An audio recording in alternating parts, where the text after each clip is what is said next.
Hi guys, hope you're doing well. Well, what is going on in Malaysia?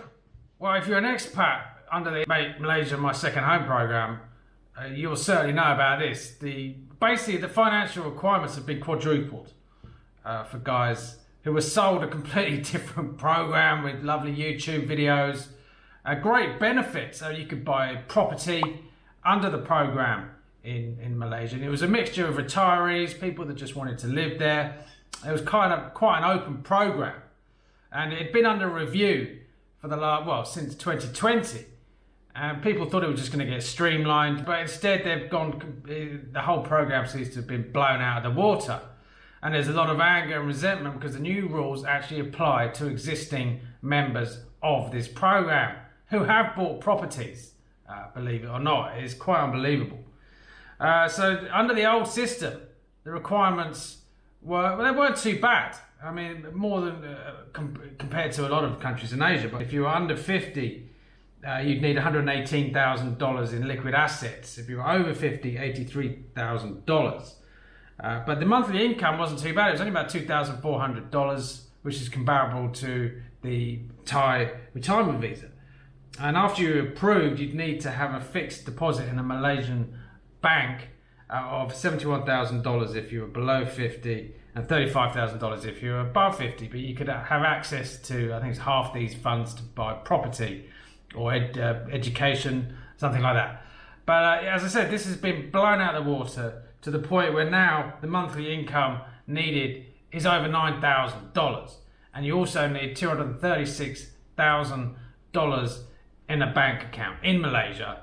There are angry people. There are people who were sold this program, and you know the lovely YouTube video, the promise to you could buy properties, which people have done, and they're now having to leave and sell these properties.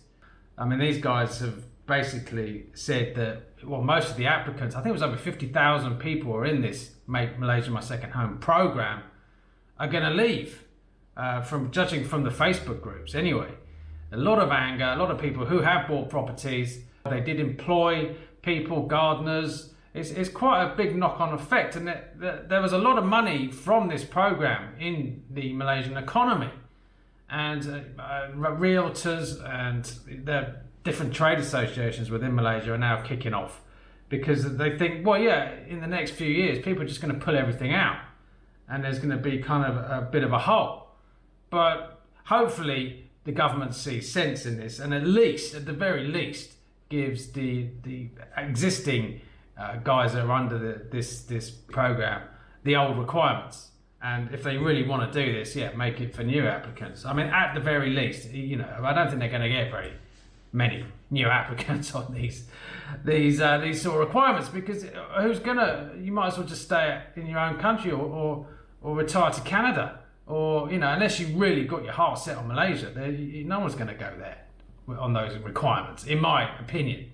So in terms of Thailand, I was going to compare the proposed 10-year visa, where you need to invest in bonds and property to get this 10-year visa for the rich global citizens, or digital nomads that's trying to attract. And so I was going to compare those two. But the Malaysia's just blown it all out of the water here. I'm not saying that Thailand will go down this route. They'll probably have their eyes on this, obviously. But I do think there is a general move towards attracting a certain type of individual and kind of raising the bar on the average Joe, like you and me, who want to retire to these places. So we'll see how things go. Interested to know your opinions as always. So let me know down in the comments. Alright, just a quick one today.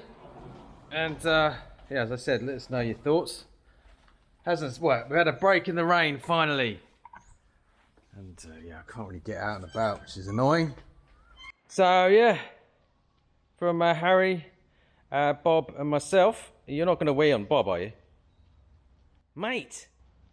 Oh mate, no wonder his leaves are going yellow. Anyway. From Bob, Harry and myself, stay safe, stay well, and we'll see you in the next video.